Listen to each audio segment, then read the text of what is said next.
জিবরিল বললেন, ইয়া রাসূলুল্লাহ, চলুন, সামনে চলুন, অনেক লম্বা পথ। নবীজি সামনে চললেন। কিছু দূর যাবার পরে নবীজি দেখতে পেলেন বিশাল একটা ময়দান।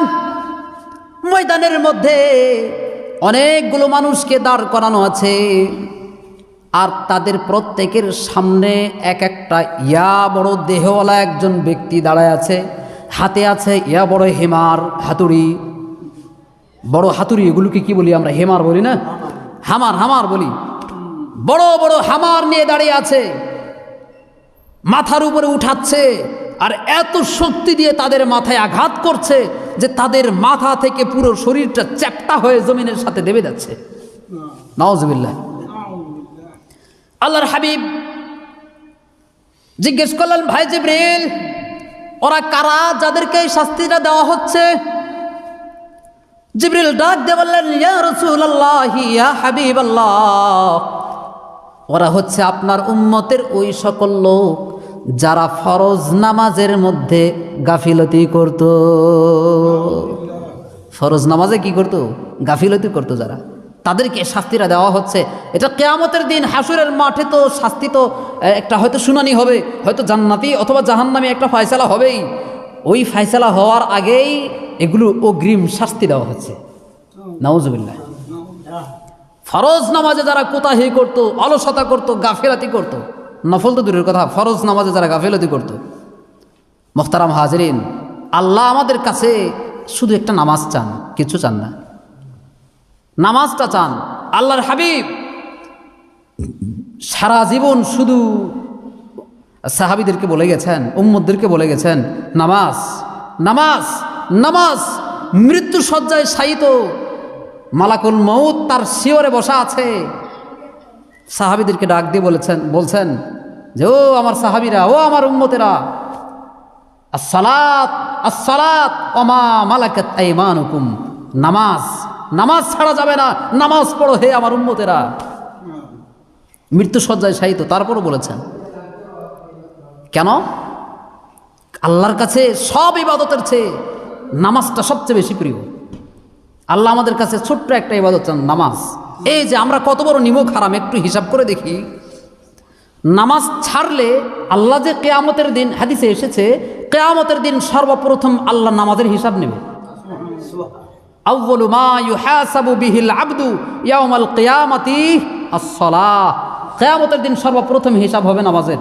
নামাজের হিসাব ঠিকঠাক আছে তো বাস, অন্য আমলগুলো যেই হোক না কেন আল্লাহ বলবে, দে দে দে সারে দে।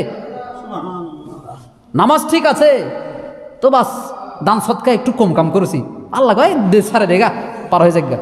সুবহানাল্লাহ। একটু গুনাহগানা আছে, আল্লাহ বলে দে, মাফ করে দে, সাইরা দে, পটটা সাইরা দে, যাক আমার বান্দা জান্নাতে চলে যাক। কারণ নামাজ ঠিক আছে। কেন নামাজটা সর্বপ্রথম হিসাব নেবেন? কারণ একটা কারণ সূক্ষ্মভাবে আমাদের মগজের ভিতরে ঢুকায়। অনেকগুলো কারণ থাকতে পারে, তার মধ্যে একটা কারণ আমি বলি, কারণ হচ্ছে নামাজ না পড়লে নিমক হারামি হয়। আল্লাহর অন্যান্য ইবাদতগুলো না করলে তো নিমক হারামি আছে ঠিক, কিন্তু নামাজ না পড়লে সবচেয়ে বড় নিমক হারামি হয়। একটু ফিকির করে দেখি, আল্লাহ দিন দিয়েছেন, রাত দিয়েছেন, দিনের ব্যবস্থা করে দিয়েছেন কামাই রোজগার করার জন্য, রাতের ব্যবস্থা করে দিয়েছেন কামাই রোজগার করে সারাদিন ক্লান্ত শ্রান্ত পরিশ্রান্ত শরীর নিয়ে বিছানায় পিঠটা লাগাবে, সারাদিনের সব পরিশ্রমগুলো সব ফিনিশ হয়ে যাবে। আল্লাহ রাত্রি দিয়েছেন, রাতের বেলায় যেন বান্দা ঘুমায়, যেন একটু আরাম করে, সেই জন্য আল্লাহ সূর্যের আলোটাকে নিভাই দিয়েছেন। সুবহানাল্লাহ। আমরা যখন কোনো রুমের ভিতরে ঘুমাইতে যাই তখন কি করি? ঘরের লাইটগুলো অফ করি না কেন? লাইট জ্বালানো থাকলে ঘুম ঠিক মতো আসবে না। তো আল্লাহ দুনিয়ার লাইটটাকে অফ করে দিছেন যেন বান্দা আরামে ঘুমাইতে পারে।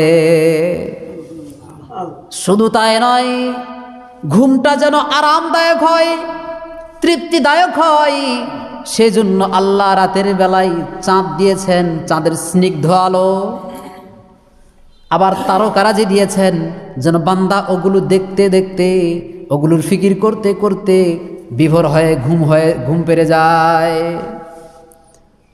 শুধু তাই নয়, রাত্রি যখন হয়ে যায় আল্লাহ দুনিয়ার সব আওয়াজগুলোকে নিস্তব্ধ করে দেয়। গাড়ি ঘোড়াগুলো পর্যন্ত কি হয়ে যায়, চলা বন্ধ হয়ে যায়। দুনিয়ার সব প্রাণীর আওয়াজ বন্ধ করে দেয়, কেউ আওয়াজ করে না, সবাই ঘুম। সব আওয়াজ যখন বন্ধ করে দেয় যেন বান্দা আরামে ঘুমাইতে পারে, আবার ঘুমটা যেন আরো গভীর হয়, তৃপ্তিদায়ক হয়, সেই জন্য আল্লাহ আস্তে আস্তে করে ঝিঝি পোকার গান কানে শোনায় দেয়, ঠিক না?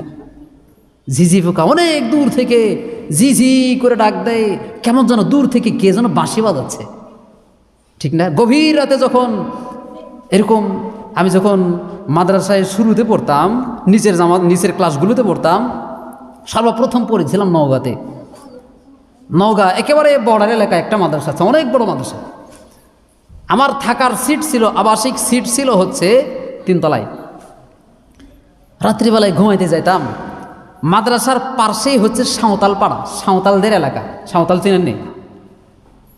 একটা জাতি, সাঁওতাল জাতির, মুসলমান না। ওরা ওই যে বেজি খায়, এরপরে ওই যে শিয়াল খায়, সাপ খায়, পোকামাকড় খায়, এগুলো খায়, এরপর শুকুর খায়। তো ওই সাঁওতালদের এলাকা হচ্ছে আমাদের মাদ্রাসা থেকে সামান্য একটু পূর্ব দিকে। ওই সাঁওতাল পাড়া, সাঁওতালদের এলাকায় গভীর রাত্রে এক ব্যক্তি বাঁশি বাজাইতো, মধুর সুর। যদিও বাঁশির আওয়াজটা হারাম ঠিক, কিন্তু এত মধুর সুরে বাঁশির আওয়াজটা দিত যে কেমন যেন পাগল হয়ে যাওয়ার মতো। রাত্রে ঘুমাইতাম একেবারে, এই কি বলে, চাঁদের আলো আসতো জানালার ফাঁক দিয়ে, ওদিকে দেখতাম, আর কানে ওই আওয়াজটা আসতো, অনেক ভালো লাগতো। যদিও বাঁশির আওয়াজটা কি হারাম, কিন্তু ভালো লাগতো। তো এজন্য আল্লাহ কেমন যেন বান্দার ঘুমটা যেন তৃপ্তিদায়ক হয়, তাই ওই ঝিঝি পোকার বাঁশি কানে বাজাই দেন। এরপরে চিন্তা করে দেখুন, আমরা ঘুমাই 10টা বাজে। 10টা বাজে যদি ঘুমাই, 10টা, 11টা, 12টা, 1টা, 2টা, 3টা, 4টা, 5টা, 6টা, 6টা বাজে ফজরের নামাজ হয়। 9 ঘন্টা ঘুমাই আমরা। ঠিকঠাক সময় যদি আমরা ঘুমাই, 10টা বাজে ঘুমাই, তো 6টা পর্যন্ত কয় ঘন্টা? 9 ঘন্টা ঘুমাইলাম আমরা। যে আল্লাহ আমাদেরকে 9 ঘন্টা ঘুম পাড়ায় দিলেন, 9 ঘন্টা ঘুমানোর পরে এরপরে মুয়াজ্জিন ডাক দিচ্ছে, হাইয়া আলাস সালাহ। মুয়াজ্জিন হাইয়া আলাস সালাহ বলে ডাক দেয়, মানে কেমন যেন আল্লাহ ডাক দিয়ে বলে, আসসালাতু খায়রুম মিনান নাওম।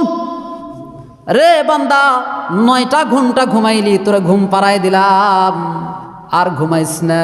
10টা মিনিট আমি আল্লাহর জন্য সময়টা ব্যয় করে দে। 9 ঘন্টা যে আল্লাহ আমাদেরকে ঘুমাইতে দিল, ঘুম পাড়ায় দিল, আরাম করে সব কিছু, দুনিয়ার সব আলোকে নিভাইয়ে দিয়ে, সব আওয়াজকে স্তব্ধ করে দিয়ে যে আল্লাহ আমাদেরকে ঘুম পাড়ায় দিল, কি বলেন, ওই আল্লাহর জন্য যদি আমরা 10টা মিনিট কি করতে না পারি, 10টা মিনিট যদি আমরা ব্যয় করতে না পারি, এর চেয়ে বড় নিমক হারাম কি আছে? এর চেয়ে বড় নিমক হারাম কি আছে? তো নবীজি বললেন, জিবরিল বললেন, ইয়া রাসূলুল্লাহ, ইয়া হাবিবাল্লাহ, ওই যে দেখলেন যাদেরকে এইভাবে করে শাস্তি দেওয়া হচ্ছে, হিমার দিয়ে আঘাত করা হচ্ছে মাথায়, ওরা হচ্ছে আপনার উম্মতের ওই সকল বান্দারা যারা ফরজ নামাজের মধ্যে কি করত? অবহেলা করত। ফরজ নামাজের মধ্যে অবহেলা করত।